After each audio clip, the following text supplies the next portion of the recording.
Kimseye bilerek kötü bir söz söylemedim. Kimsenin kalbini isteyerek incitmedim. Elimden geldiğince anlayışlı oldum. Affettim, sustum, görmezden geldim. İyi niyetimi saklamadım kimseden.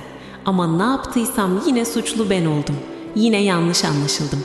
Meğer iyi olmak, sessiz kalmak ve kalpten davranmak en büyük bedelmiş. Huzur istemek ayıpmış, samimiyet zayıflık sanılırmış. Kalbi güzel olanlar hep fazla geliyor bu düzene. Çünkü herkes kalpten bakmayı bilmiyor. Ben kötülük öğrenmedim, kirlenmeyi seçmedim. Yanlış insanlar tarafından anlaşılmamış olmak, yanlış biri olduğum anlamına gelmez.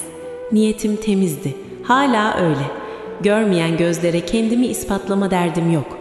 İyiliğimden utanmam, merhametimden vazgeçmem. Gün gelir, herkes hak ettiğini yaşar. Ben kalbimi kaybetmeden yoluma devam ederim.